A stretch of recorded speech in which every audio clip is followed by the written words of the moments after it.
नमस्कार, मैं रवीश कुमार। तमिलनाडु की हवा उदास है, वहां की शाम की बेचैनियां 20 साल तक उत्तर भारत के कुल जमा 4.25 राज्यों की आधी अधूरी रिपोर्टिंग करने वाला आपका ये एंकर यहां से महसूस नहीं कर सकता है। राजनीति को जीवन से भी ज्यादा जीने वाले उत्तर भारत के दर्शकों के लिए जयललिता भले ही किसी मिथक की तरह लगती होंगी, लेकिन तमिलनाडु की पब्लिक के लिए वो सिर्फ मिथक नहीं है, एक ऐसी हकीकत है जो उत्तर की निगाह से दूर चुपचाप अपने खित्ते में बड़ी होती चली गई, जिसके सामने उत्तर भारत का बड़े से बड़ा महानायक मामूली लगता रहा। इस वजह से उत्तर भारत का महानायक पश्चिम से पूरब का महानायक तो बन जाता है, मगर जब दक्षिण पहुंचता है तो उन राज्यों में उसकी नियति सहायक बनने की ही होती है।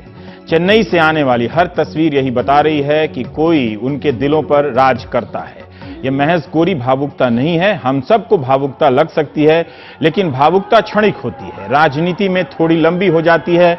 मगर जब भावुकता इतनी लंबी हो जाए कि 30-40 साल से भी ज्यादा का लम्हा गुजर जाए, तो उसे सिर्फ भावुकता के चश्मे से नहीं देखना चाहिए। अपोलो अस्पताल के बाहर रोते ये चेहरे सिर्फ भावुकता के प्रमाण नहीं है। फिल्मी पर्दे की नायिका को राजनीति में अम्मा का खिताब सिर्फ भावुकता से नहीं मिल जाता होगा। दक्षिण में पर्दे से राजनीति में तो बहुत आए, लेकिन कोई जयललिता नहीं बना। एमजीआर, एनटीआर का अपना मकाम है, लेकिन जयललिता का मकाम कई मायनों में उनसे भी बड़ा है। जयललिता यहां भी उत्तर भारत के सियासी महानायकों की तरह उत्तर भारत के फिल्मी महानायकों को मात दे देती हैं। मुंबई के बड़े से बड़े फिल्म स्टार राजनीति में तो आए, मगर कभी जी हजूरी और सलाम बजाने से ज्यादा की हैसियत हासिल नहीं कर सके। उत्तर के महानायक नेताओं के आगे आगे चलने के लिए अभिशप्त रहे। वो सरकारी योजनाओं के बहुत हुआ तो ब्रांड एम्बेसडर तो बन गए, लेकिन अपनी फिल्मी करिश्मा को कभी राजनीतिक पूंजी में नहीं बदल पाए। शायद उनमें इतनी क्षमता ही नहीं थी, इसीलिए वे बेहतर चाटुकार बने। वे ज्यादा से ज्यादा चाटुकारिता ही कर सकते थे। दक्षिण की जयललिता फिल्मों से आकर राजनीति में आगे आगे चलती हैं, राजनीति को बदल देती हैं। वो चेन्नई में बैठकर दिल्ली की सरकार गिरा देती हैं। जैसे दिल्ली की गद्दी पर बैठे नेता अपनी शेखी में मदमस्त हो, जयललिता ने चुपके से आकर उसकी कान मरोड़ दी हो। जयललिता को भावनाओं से आगे जाकर देखिए, वरना उनके सियासी योगदान के साथ आप इंसाफ नहीं कर पाएंगे। 22 सितंबर से वे अस्पताल में संघर्ष कर रही हैं, जैसे किसी डायरेक्टर को अनसुना कर स्क्रिप्ट को अपने हिसाब से बदलकर टेक देने की जिद सवार हो गई हो। आज दक्षिण भारत जब अपने समय के सबसे महत्वपूर्ण नेता से जुड़ी आशंकाओं को लेकर रज्जगा कर रहा है, भारत करने वाले उत्तर भारत की राजनीतिक जमात खाली बर्तन की तरह झंझना रही है कि कहें तो क्या कहें, सुने तो क्या सुने। 1982 का साल था। कडलूर में पहला सियासी भाषण दिया जयललिता ने। एआईएडीएमके में सब कुछ हासिल किया। विरोधियों से लड़ी, अपनी पार्टी के भीतर औरत होने के नाते नाहक आरोपों से भी लड़ती रही, पार्टी के बाहर विरोधियों से भी लड़ी।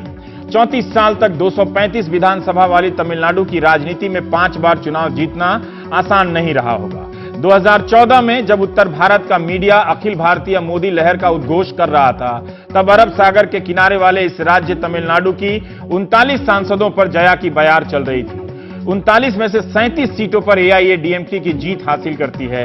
अप्रैल 2016 के विधानसभा में वहां पर उनकी जीत हासिल होती है। हम अपोलो अस्पताल की मुश्किलों को समझ सकते हैं। जयललिता की स्थिति खराब है। एक्मो मशीन का इस्तेमाल तभी करते हैं जब स्थिति नाजुक होती है, नियंत्रण से बाहर जाती हुई लगती है। दुआएं अपने चरम पर हैं। डॉक्टर हर तरह की सतर्कता बरत रहे हैं, इलाज को लेकर भी और जयललिता को लेकर किस तरह से संवाद किया जाए, लोगों तक सूचनाएं कैसी पहुंचाए जाए, इसे लेकर एक खास तरह की शब्दावली का चुनाव किया जा रहा है।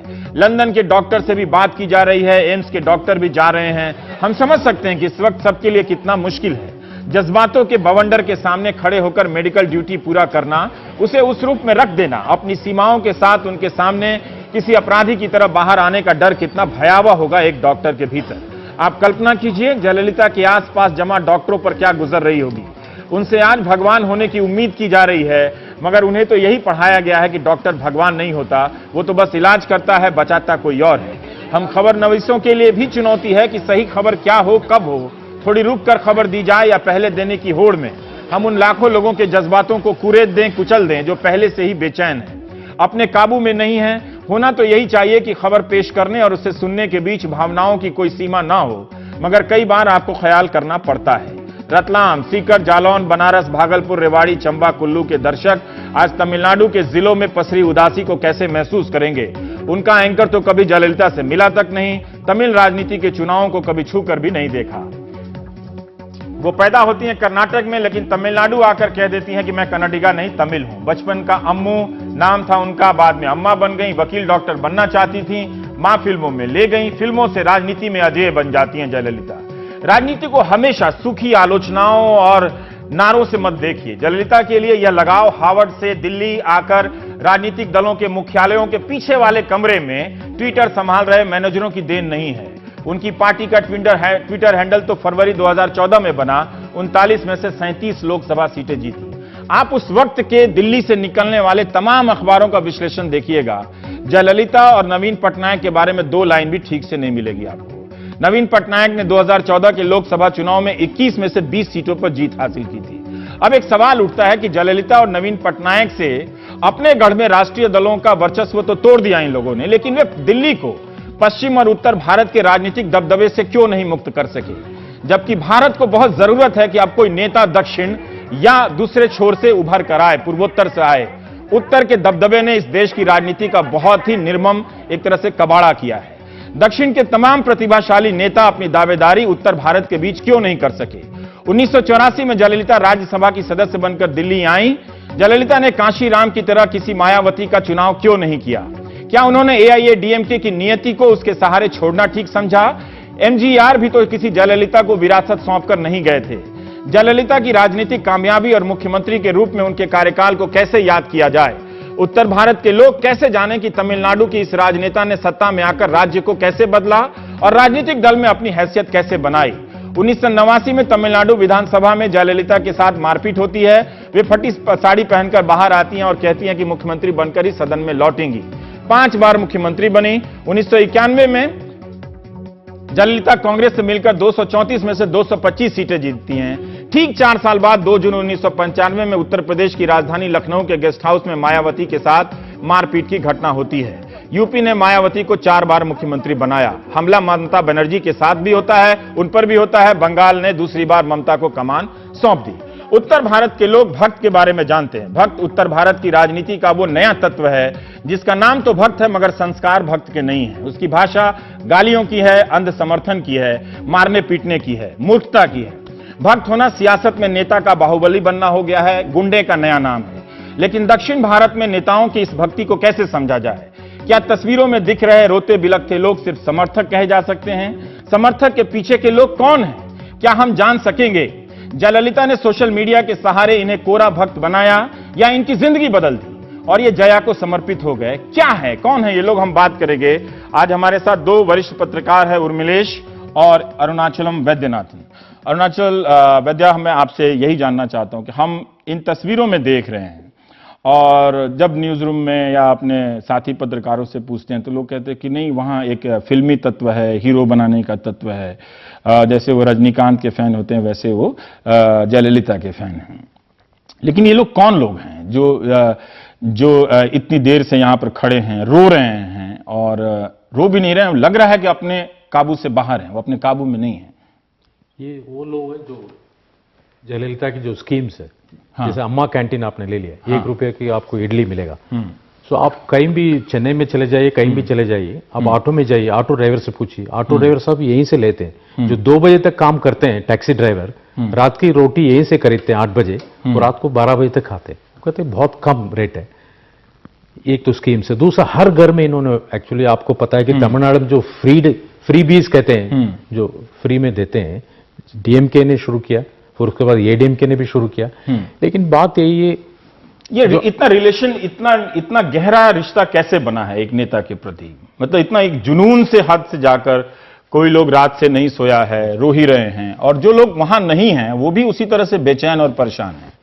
ये पहली बार नहीं है। जब अन्नादुरई सीएम था, उसकी जो डेथ हुई थी उस टाइम काफी लोग इतनी कोने कोने से, तमिलनाडु कोने से चेन्नई आए हैं, कई लोग मरे भी है। सो ये एक हीरो वर्शिप है, वो डीएमके एडीएमके इसमें शुरू से रहा, जो कांग्रेस में नहीं है शुरू से। जैसे कांग्रेस को हराकर 1967 में जो डीएमके आई थी उस टाइम अन्नादुरई था, उसकी डेथ पे ऐसा।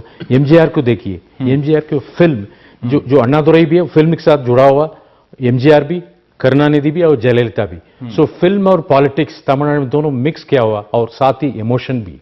सो उसी के इमोशन के नतीजा आप पर ये तो जो इनकी योजनाएं हैं, इनके हाल फिलहाल की सरकार की देन है ना।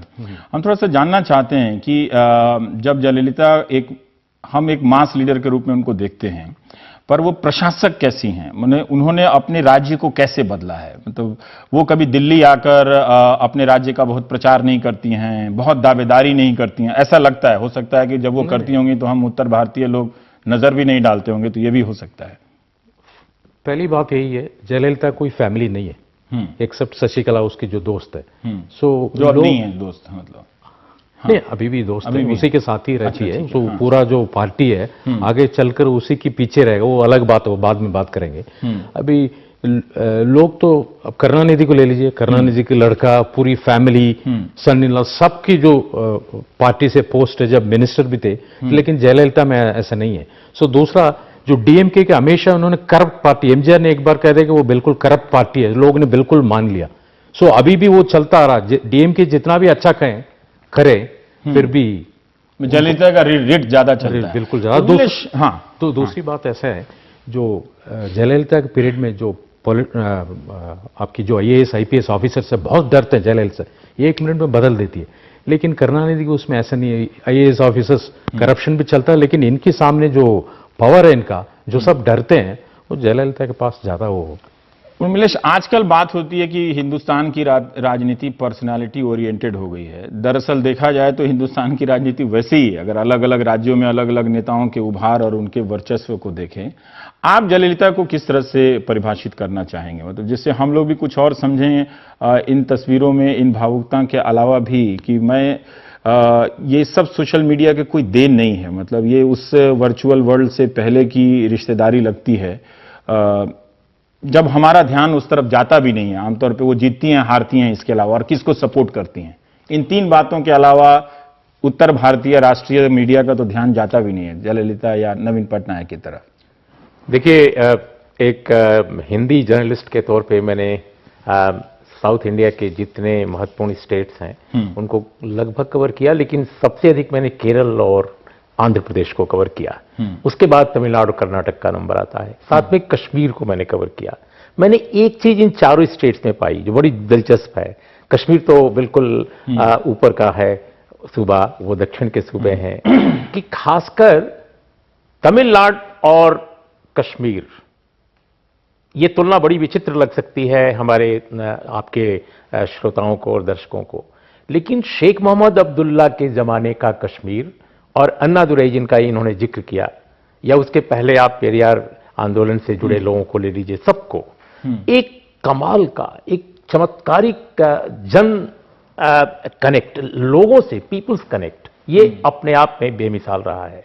तो जयललिता को जब आप आज व्याख्यायित कर रहे हैं या जो चीजें वहां देख रहे हैं, मुझे लगता है कि जयललिता इंडिविजुअल ही केवल नहीं है, वो एक लंबी जो विरासत है वहां पर आंदोलन की, उसकी एक तरह से हस्ताक्षर हैं। मैं पैदाइश नहीं इसलिए कह रहा हूं क्योंकि वो बाहर से आई हैं, वो सवर्ण हैं, वो दूसरे सूबे से हैं, वो ओबीसी नहीं है, वो दलित नहीं है, वो ब्राह्मण है, लेकिन इसके बावजूद कितनी आश्चर्यजनक बात है, या उस राजनीतिक प्रक्रिया का आप अंदाजा लगाइए कि एक ओबीसी डोमिनेटेड पार्टी में, जो पेरियार के द्रविड़ आंदोलन और इस तरह के आंदोलनों से गुजरती हुई आई, डीएमके से फूट पड़ी और फिर एक नई पार्टी बनी एमजीआर के नेतृत्व में, और उस पार्टी की बागडोर संभालने के लिए जयललिता को जब मौका मिला तो उन्होंने न केवल देखिए, केवल फिल्मी मामला नहीं है, ये ठीक है कि तमिलनाडु की सियासत में फिल्म और राजनीति का अद्भुत संगम है, लेकिन जयललिता की अपनी पॉलिटिकल स्किल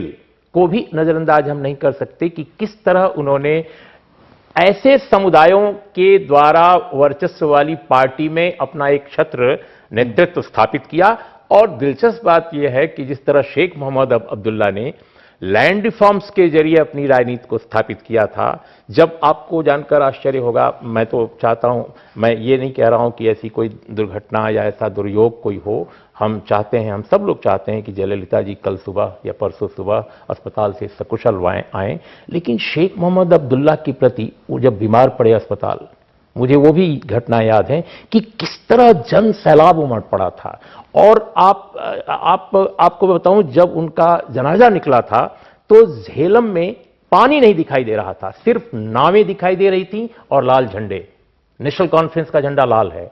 तो इस तरह का हुजूम था। जब वो एक बार जेल से रिहा किए गए थे, जब उनको प्राइम मिनिस्टर बनना था, क्योंकि पहली बार वो प्राइम मिनिस्टर बने थे जम्मू कश्मीर के, तो भी जन सैलाब ऐसा उमड़ा था कि सूबे में, खासकर घाटी में, कोई ऐसा जिला नहीं था, कोई ऐसी तहसील नहीं थी जहां से जुलूस श्रीनगर नहीं आ रहे थे। वजीर आजम बोला जाता जी था। जी। तो ये जयललिता की जो बात आप कर रहे हैं, जयललिता हों या इसके पहले के जो सूबे के मुख्यमंत्री हों, चाहे अन्नादुरई साहब हों, इवन करुणानिधि, इन सबका एक करिश्मा रहा है। और इसमें जो प्रो पीपल पॉलिसीज हैं इनके एडमिनिस्ट्रेशन की, नॉर्थ और साउथ का एक बड़ा फर्क जो नॉर्थ इंडिया के पत्रकारों को जरूर समझना चाहिए और आम लोगों को भी, कि वहां पे ऐसा नहीं कि करप्शन नहीं है। तमिलनाडु में इलेक्शंस जो होते हैं बहुत महंगे इलेक्शंस हैं, कितना पैसा पड़ रहा है। कर्नाटक में बहुत महंगे इलेक्शंस होते हैं, आंध्रा में बहुत महंगे इलेक्शन होते हैं। सिर्फ एक केरल है जहां बहुत सस्ते इलेक्शन अभी भी हो रहे हैं, और मैं चाहता हूं, आप सबको चाहना चाहिए कि सस्ते बने रहें।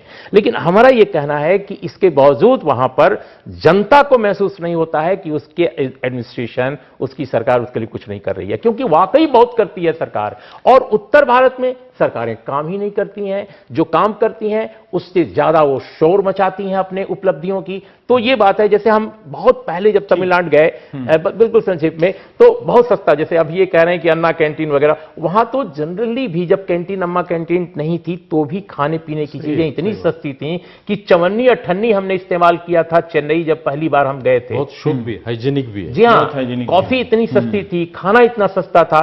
तो ये जो नॉर्थ और साउथ की जो पूरी राजनीतिक संस्कृति का जो फर्क है, आई थिंक जयललिता को इस रूप में देखना चाहिए कि किस तरह उन्होंने अपने करिश्मे को अपने राजनीतिक एजेंडे से जोड़ा। जयललिता का आप बात कर रहे थे, एक बात मैं बताना चाहूंगा, जो उनकी पार्टी वर्कर्स है वो ये नहीं देखती, जैसे डीएमके देखिए, उसकी जो स्टालिन किसी को रेकमेंड करेगा उसको पोस्ट मिलती है, लेकिन यहां ऐसा नहीं है। वो खुद ही अपने आप चुनती है। कोई ऑर्डिनरी लो वर्कर होगा कोई भी, जैसे डिस्ट्रिक्ट में, उसको एकदम उठा के एमपी बना देती है। एक एमपी ने मुझे कहा कि उसका नाम था ही नहीं, वो कहीं और था, अचानक मैडम से बुलावा आया, वो कह रहा साइन कर दो।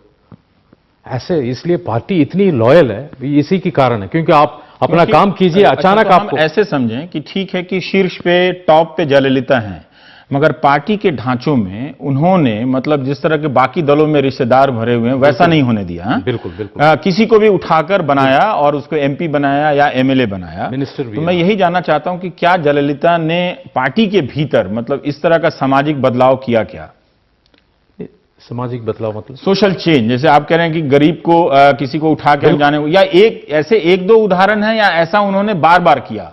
मतलब मेरा सवाल यह भी है कि कहीं ऐसा तो नहीं कि वो टॉप पर हैं, लेकिन कोई मिनिस्टर है वही 20 साल से मंत्री बना जा रहा है, कोई अध्यक्ष है किसी जिले का वही 50 साल से बना जा रहा है, उसके परिवार का बना जा रहा है। तो इस तरह से रूटेड पार्टी है, या उसमें बाकी जयललिता से नीचे के पोस्ट पे काफी एक तरह से तरलता है, फ्लूइडिटी है? नहीं, बिल्कुल। जो नीचे की पोस्ट है ऊपर भी आता था, कई लोगों को मिनिस्टर बनाया, आपने पढ़ा भी होगा कितनी बार उसने मिनिस्टर को बदला, क्योंकि किसी के खिलाफ कंप्लेंट आ जाती है, किसी वर्कर ने कहा, तुरंत उसको एग्जामिनेशन करती है पुलिस के थ्रू, तुरंत वो चेंज कर देता है। सो कई लोग नए मिनिस्टर बने। और आप कह रहे हैं क्लासेस की, जो वहां जो कास्ट इक्वेशन जैसे यूपी में हुआ था, तमिलनाडु में भी है, जैसे तेवर कम्युनिटी है, जो एडीएमके को ज्यादा माना जाता है, तेवर कम्युनिटी की सपोर्ट करती है, क्योंकि शशिकला तेवर कम्युनिटी है। अभी जो ओपी पनीरसेल्वम जो चीफ मिनिस्टर बनने के लिए तैयार है, वो भी नेक्स्ट पोस्ट में है, वो भी तेवर कम्युनिटी का। सो तेवर कम्युनिटी के ज्यादा होकर, क्योंकि साउथ में मदुरई के आगे जो तेवर कम्युनिटी है उसके बहुत ज्यादा होल्ड है। सो ये कास्ट इक्वेशन भी होती थी, लेकिन जो पार्टी में जो जयललिता जो लॉयल है, जो काम करता है, कोई भी जो एक्सपेक्ट ना करता है, उसको एकदम पोस्ट मिल जाते हैं। बाकी पार्टी में ये नहीं है, बाकी पार्टियों में नहीं है। लेकिन एक चीज जो मैं चाहूंगा कि इसको भी जरूर देखा जाए कि ये क्यों है ऐसा, कि जयललिता ने जैसे अपनी पार्टी जो बनाई, जब उनको मिली वो कुर्सी एमजीआर के बाद, तो पार्टी में वो हैं, लेकिन उनके बाद कोई नहीं है।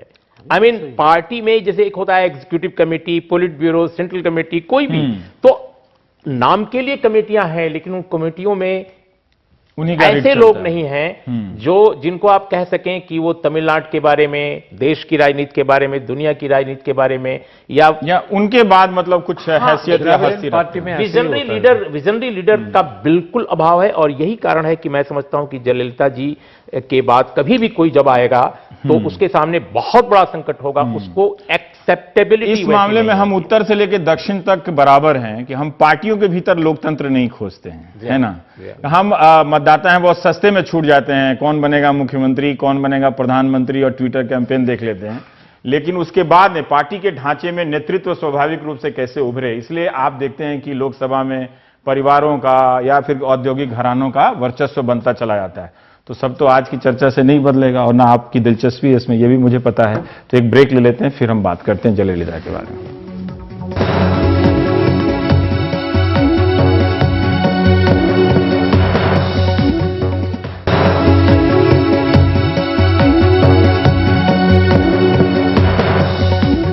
भारतीय राजनीति में जितनी महिलाएं आईं और जिन्होंने अपनी एक स्वतंत्र छवि बनाई, मायावती के साथ क्या हुआ, मुझे नहीं पता था। जब मैं पढ़ रहा था, रिसर्च कर रहा था, तो पता चला जयललिता के साथ भी यही हुआ, ममता के साथ भी हुआ, सोनिया गांधी के साथ तो आज भी चलता है, वो विदेशी बहू और क्या क्या, मतलब सारी औरतों को खूब झेलना पड़ा है, मतलब इन मर्दों से लड़ना पड़ा है। लेकिन टॉप पे पहुंच के क्या आपने इन नेताओं में वो तलखी देखी है, मतलब इस समाज के प्रति, जिस समाज ने उनके औरत होने के चरित्र के जरिए उनकी राजनीतिक संभावना को खत्म करने का प्रयास किया, समाज की जगह राजनीतिक विरोधियों ने? बहुत दिलचस्प बात है कि राजनीतिक स्तर पर तो एक कटुता जरूर है मायावती जी में कि वो सब कुछ दुनिया कहीं से कहीं चली जाएगी लेकिन मुलायम सिंह से समझौता नहीं कर सकती। ये बात तो मैं देखता हूं उत्तर प्रदेश में। लेकिन समाज के स्तर पर कोई कटुता, खासकर एक जेंडर हेट्रेड नहीं है, बिल्कुल नहीं है। न तो ममता में है, न तो मायावती में है, न तो जयललिता में है, क्योंकि ये महिलाओं से ज्यादा पुरुषों में, और जो उनकी पार्टी में सब पुरुष हैं ज्यादा। महिलाएं तो बहुत कम हैं। महिलाएं खासकर बड़े पदों पर आप देखो, मंत्रिमंडल ही देख लीजिए तो उसमें कितनी महिलाएं होती हैं, जनरली बहुत कम। तो ऐसा नहीं है कि महिलाएं, हमें लगता है कि ये महिलाएं बहुत समझदार हैं। इनको मालूम है कि इस पुरुष वर्चस्व वाले भारतीय समाज में आप इस तरह से करके अपने को स्वीकार्य, सबके लिए मंजूर नहीं बना सकते हैं। तो इन्होंने बहुत ही समन्वय, या यूं कहा जाए, दूरी दिखती है ना इनके लीडरशिप में, मतलब आगे चलते एक डिस्टेंस बना के रखती हैं। हमेशा सचेत रहती है, मतलब उस संघर्ष का असर है। जी हाँ, सचेत रहती हैं। लेकिन सब कहीं से भी, मैं खासकर महिलाओं में, पुरुष में तो जेंडर बायस दिखता है साफ साफ, लेकिन महिलाओं में जेंडर बायस, खासकर बड़े पद पर पहुंची महिलाओं में नहीं दिखता। ये बहुत दिलचस्प बात है। वो ये कह देती हैं जरूर कि हम देखो जी, महिलाओं को तो स्वयं ही मालूम है कि एक महिला मुख्यमंत्री बनी है या नेता बनी है तो हमें इसके साथ सहानुभूति होनी चाहिए, एक थोड़ी बहुत होनी चाहिए, और होगी ही। लेकिन महिलाओं में मैंने पुरुषों के खिलाफ कोई वो बिटरनेस नहीं देखी, कम से कम एक पत्रकार के रूप में, और बड़ा दिलचस्प लगता है। कहावत भी है, दो महिला साथ नहीं चल सकती है। पर ये उसका हिसाब है। लेकिन इंटरेस्टिंग है कि इन लोगों ने कुछ वैसा नहीं किया। पर वैद्या, हम ये जानना चाहते हैं कि दिल्ली की मीडिया ने जयललिता को नहीं देखा। हाँ, तमिलनाडु की मीडिया में भी एक तमिल मीडिया है और एक अंग्रेजी मीडिया है। इन दोनों मीडिया ने जयललिता को फिर कैसे देखा? क्या उसी बायस की नजर से देखा? बहुत ज्यादा बंगाल का तो मैं नहीं जानता वहां के मीडिया के बारे में, लेकिन यूपी में, मतलब जब कांशीराम और मायावती का उभार हो रहा था, तब वो उनकी एक शिकायत का एक बड़ा केंद्र था कि मीडिया हमें एक जातिगत पूर्वाग्रह से देखता है। क्या जयललिता भी इस तरह से देखी गई? नहीं, ऐसे तमिलनाडु का मीडिया आधा तो पार्टी वाइज होते हैं। जैसा आप अच्छा। टीवी ले लीजिए, हाँ। JR टीवी इनकी अच्छा। तरफ से, कलेंजर टीवी ले लीजिए उसकी तरफ से, पेपर में भी ऐसे है। लेकिन जो आपकी जो नॉर्मल पेपर्स है, न्यूट्रल पेपर्स है, उन्होंने सही वो किया, एक्सेप्ट किया है। जिलों में जाके अगर हम किसी सुदूर जिले की बात करें, उत्तर नॉर्थ का तो डिस्ट्रिक्ट आप देख ही रहे हैं दिल्ली में रहते हुए, तो वहां क्या ऐसा अलग है जो जयललिता ने या DMK की राजनीति में, खासकर जो एंटी ब्राह्मण मूवमेंट से ये पार्टियां निकली हुई हैं, समाज में, मतलब अगर कास्ट स्ट्रक्चर में कितना चेंज आया है, वहां पे आया है कुछ, या फिर वो बीते दिनों की बात है? क्या वो स्ट्रगल, जैसे हम लोग अखबारों में ही पढ़ते हैं, कास्ट को लेकर दलित और OBC कम्युनिटी में कितनी भयानक हिंसा, वायलेंस हो जाती है? जो एंटी ब्राह्मणिज्म वो तो खत्म हो गया, क्योंकि उसी को लेकर डीएमके कुछ करना चाहती थी उस टाइम, ये 1967 में।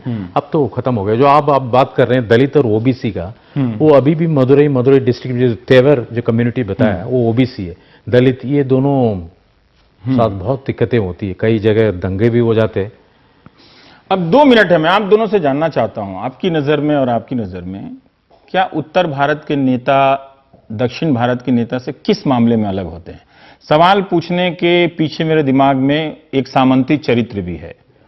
इस पैमाने से मैं दोनों नेताओं में, आप लोगों के अनुभव से मैं जानना चाहता हूं, फिर आपसे समय नहीं है। मैं समझता हूं कि साउथ के नेताओं में एक जो अभी बात कह रहे थे आंदोलन की, देखिए पहली बात तो यह है कि साउथ में ज्यादातर सूबों में लेकिन एक ब्राह्मणवादी सोच, एक मानसिकता, मैंने तो ओबीसी के नेताओं में भी ब्राह्मणवादी मानसिकता देखी है कि जब तक कोई नेता पैर नहीं छूता वो नाराज रहते हैं। तो साउथ में ये बहुत पहले खत्म कर दिया द्रविड़ मूवमेंट ने, खासकर तमिलनाडु में। और मिलने में अहंकार में वहां के मंत्रियों में और उत्तर भारत के मंत्रियों में नॉर्थ से बिल्कुल कम है, पहली बात तो ये है। उनकी दिनचर्या भी खासकर केरल में तो बिल्कुल ही अलग है। लेकिन तमिलनाडु में एक चीज, उसी केरल में इतना वायलेंस है कि बाप रे बाप। नहीं, लेकिन देखो केरल का वायलेंस मैं नहीं समझता कि उत्तर भारत के कई सूबों से ज्यादा है, बिल्कुल। अगर उसका आंकड़ा देखिए, जो मारपीट और जघन्य, वो केवल एक जिले कन्नूर की बात आप कर रहे हो, केवल एक कन्नूर में। लेकिन मैं रवीश एक चीज बताऊं कि इन सूबों ने ये दिखाया कि दलित और ओबीसी कम्युनिटीज के लोग बेहतर एडमिनिस्टर भी कर सकते हैं सूबों को। ये बहुत दिलचस्प बात है, ये उन्होंने दिखाया। जी हाँ, तमिलनाडु ने दिखाया, ये कर्नाटक ने दिखाया। कर्नाटक में पहला जो लैंड रिफॉर्म्स किया बेहतरीन ढंग से जमींदारी एवोल्यूशन के बाद, वो देवराज अरस ने किया, जो स्वयं एक ओबीसी नेता थे। जो वैद्य आपका कमेंट, अपोनेंट पार्टी जो कहते हैं सच में वो एनिमी कहा जाता है वहां पे। ये डीएमके की नेता डीएमके नेता से मिल लिया, फोटो कहीं छप गया, खत्म हो गया। बहुत दिक्कत है। सो ये बिल्कुल अपोजिट पार्टी समझते हैं। दूसरी बात ये, जैसे मिनिस्टर्स हो, बाकी नेता हो, मीडिया से किसी से बात नहीं करना, बहुत डरते हैं, बात ही नहीं करते।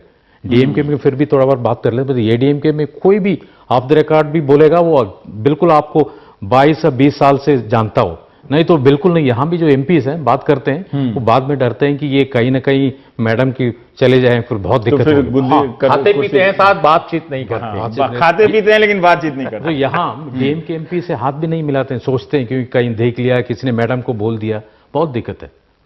ये बिल्कुल पर्सनल ईगो और एनिमी कहा जाता है। कहीं कोई आदर्श ढांचा, मतलब मुझे तो यही लगता है। नॉर्थ में ऐसा नहीं है, नॉर्थ में अपोजिट पार्टीज मिलते हैं, शादी में भी जाते हैं, वहां ऐसे आप देख नहीं सकते हैं। हमने जरूर एक प्रक्रिया के तहत लोकतंत्र को जिंदा रखा है, पर मुझे लगता है कि सोच और ढांचे में नेताओं में इसका विकास करना बहुत जरूरी है। और मीडिया के बारे में जो कह रहे थे बिल्कुल सही है। मैं तो बहुत चकित रह गया, चेन्नई में एक बार इलेक्शन कवर करने गया था, मैं देख रहा था कि खुलेआम पत्रकारों को लिफाफा दिया जा रहा है। हाँ, उत्तर भारत की तरह। उत्तर भारत में इतना छुपे छुपे होता है कभी कभी, पेड न्यूज इधर भी वहां तो भयानक था। मैं तो दंग रह गया देखकर। ये बात मैं बता रहा हूं आई मीन मदुरई की। अब लिफाफा तो बदल गया है सर, अब तो बड़े बड़े इनाम दिए जाते हैं। हालांकि अच्छे पत्रकार वहां भी हैं, बहुत अच्छे पत्रकार हैं। बहुत बहुत शुक्रिया आप सभी का। हम यही चाहेंगे कि जयललिता स्वस्थ हों। उनकी तबीयत खराब है पर स्थिति गंभीर है। डॉक्टर लगातार इस बात के लिए संकेत भी दे रहे हैं कि स्थिति नियंत्रण से बाहर जाती हुई लग रही है, मगर वो पूरा प्रयास कर रहे हैं। भगवान तो नहीं हो सकते, मगर लोग यही इंतजार कर रहे हैं कि अच्छी खबर आए और वो स्वस्थ होकर बाहर निकलें। इसी बहाने उत्तर और दक्षिण भारत की राजनीति को समझने का थोड़ा अवसर भी मिला और आपसे बातचीत भी हुई। ब्रेक के बाद हम शख्स की बात करेंगे जिसने 13,000 करोड़ रुपए का खुलासा करने का प्रयास किया था, महेश शाह। ब्रेक के बाद।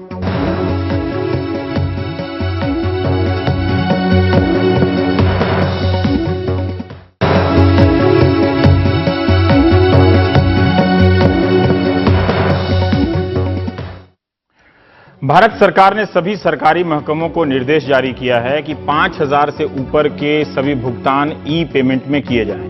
नगद भुगतान नहीं हो, ठेकेदार, सप्लायर और लोन देने वालों को अगर 5,000 से ज्यादा देना है तो ई पेमेंट के जरिए पैसा दिया जाएगा और इसे तुरंत लागू करना है। सभी मंत्रालयों से गुजारिश की गई है कि वे अपने कर्मचारियों से कहें कि डेबिट कार्ड का ज्यादा से ज्यादा इस्तेमाल करें। जो भी नागरिक जिलाधिकारियों के प्रोत्साहन से इलेक्ट्रॉनिक भुगतान करेगा तो जिलाधिकारी को हर भुगतान पर 10 रुपया इनाम मिलेगा।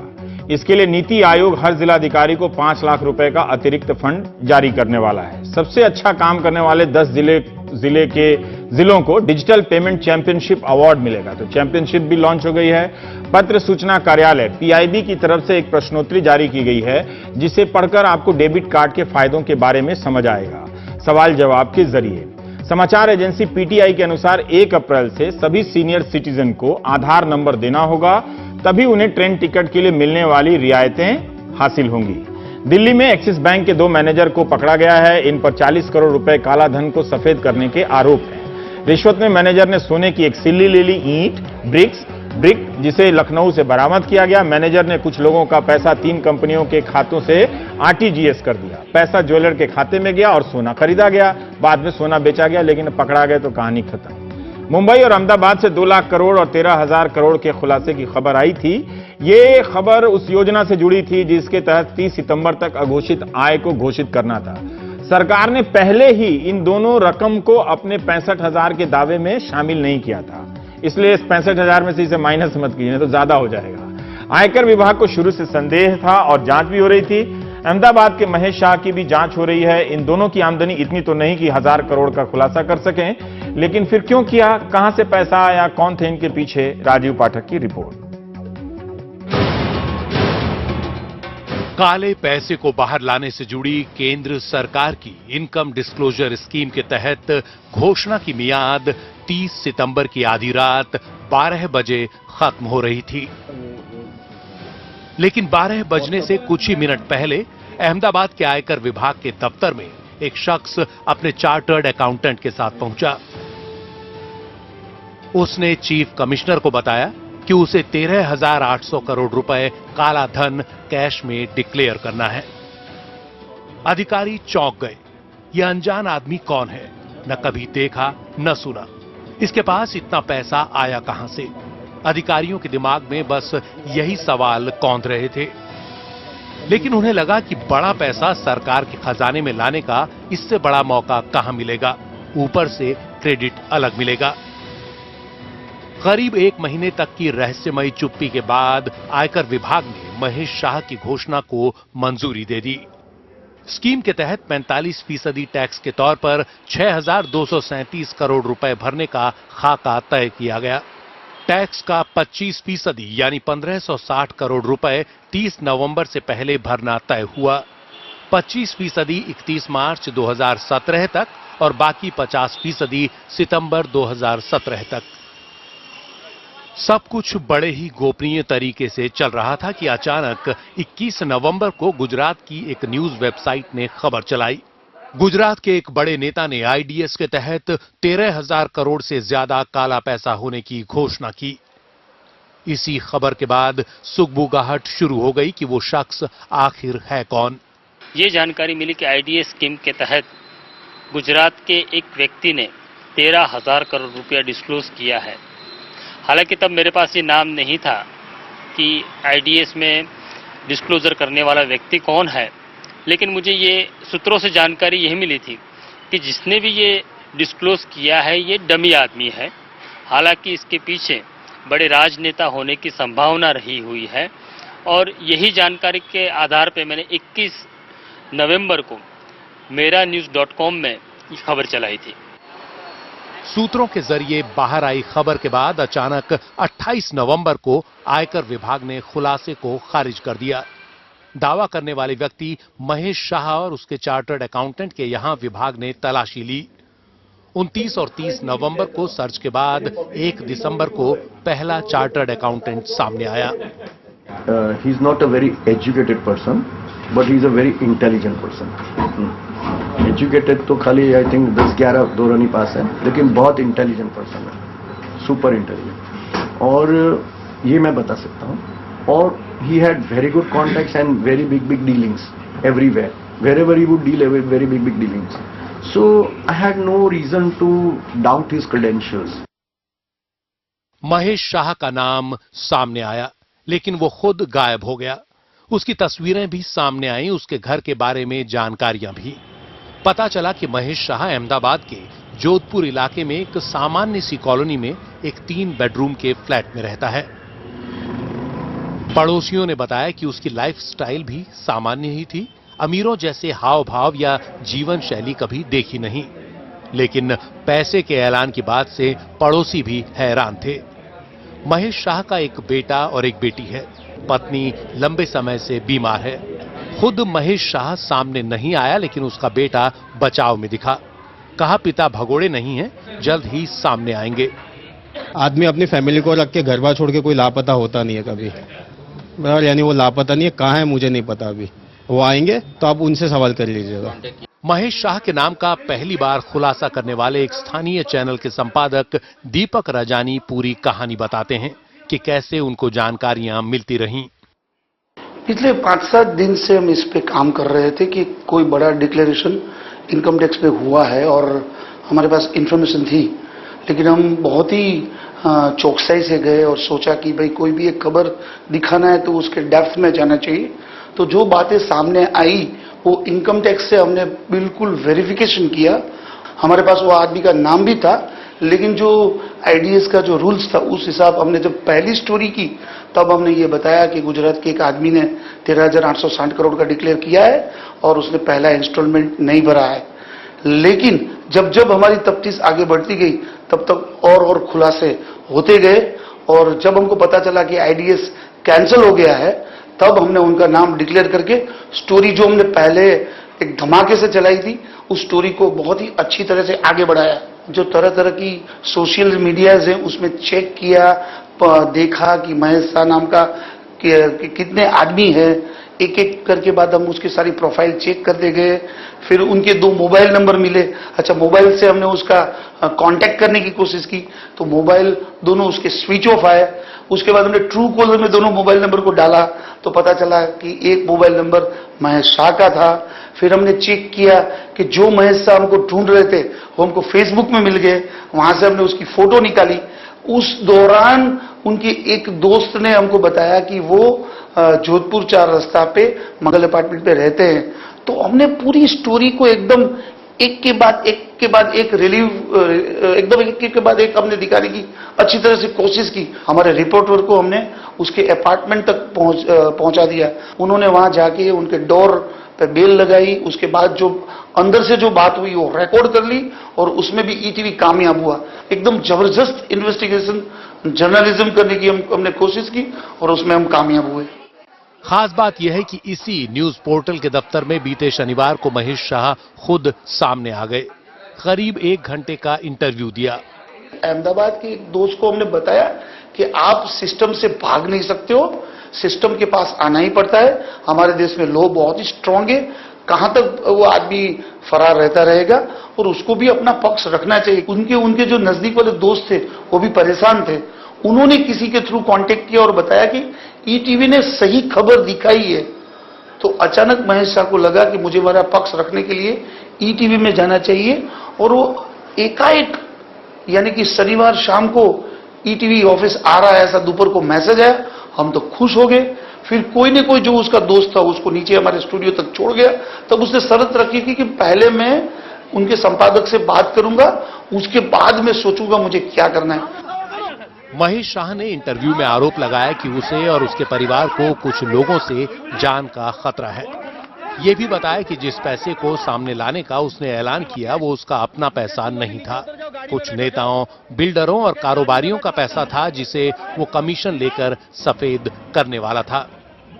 लेकिन आखिरी वक्त पर सबने पैर पीछे खींच लिए, जिसकी वजह से वो कुछ कर नहीं सका।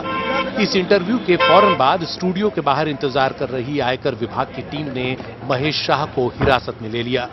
रात भर पूछताछ चलती रही। Shri Mahesh Champaklal Shah attended our office once again in resumption of the जांच की कार्रवाई को आगे बढ़ाते हुए श्री महेश शाह आज फिर से हमारे सामने पेश हुए, लेकिन ना तो वो कोई जरूरी जानकारी दे पा रहे हैं और ना ही उनके पास कोई पुख्ता सबूत है, बल्कि उन्होंने और समय मांगा है अपनी पत्नी की खराब तबीयत का हवाला देकर। अभी तक कुछ भी सामने निकलकर नहीं आ पाया है। हम इंतजार कर रहे हैं। जो भी न्यायोचित एक्शन होगा वो लिया जाएगा। रविवार को आयकर विभाग के बाहर महेश शाह को लेकर उत्सुक मीडिया का जमघट लगा था, लेकिन उसे पुलिस की वर्दी पहनाकर कड़ी सुरक्षा के बीच चुपचाप बाहर निकालकर ले जाया गया। उधर पुलिस ने उसके परिवार को भी सुरक्षा मुहैया कराई है। जहाँ पर उनका रेसिडेंट है, जो यहाँ पर खड़े हैं, वहाँ पर उनका घर है, वहाँ पर उनको एक गार्ड के प्रोटेक्शन और एक पीएसओ का प्रोटेक्शन दिया हुआ है। जिस तरह उन्होंने जो डिक्लेरेशन किया है उसके आधार पर हम लोग प्रोटेक्शन दे रहे हैं। इस बीच वित्त मंत्रालय के आला अफसरों ने महेश शाह पर ही सवाल खड़े कर दिए हैं। उनके मुताबिक महेश शाह पर आईडीएस की घोषणा के वक्त से ही शक था। आयकर विभाग ने लगातार उसके मूवमेंट पर निगाह रखी। पता चला कि उसकी खुद की आय सिर्फ 1.5 लाख रुपए सालाना है। यह भी पता चला कि महेश शाह कई लोगों के संपर्क में था और उनसे कह रहा था कि अगर जरूरत हो तो वो अपना काला पैसा उसके पास जमा करा सकते हैं। इसमें से 45% घोषित करने के बाद कुछ कमीशन रखकर वो बाकी वापस कर देता। इन्हीं सब जानकारियों के मद्देनजर आयकर विभाग ने इनकम डिस्क्लोजर स्कीम के आखिरी आकलन में महेश शाह का खुलासा शामिल नहीं किया, वरना विभाग की बड़ी फजीहत होती। नई दिल्ली से अखिलेश शर्मा के साथ अहमदाबाद से राजीव पाठक की रिपोर्ट, एनडीटीवी इंडिया।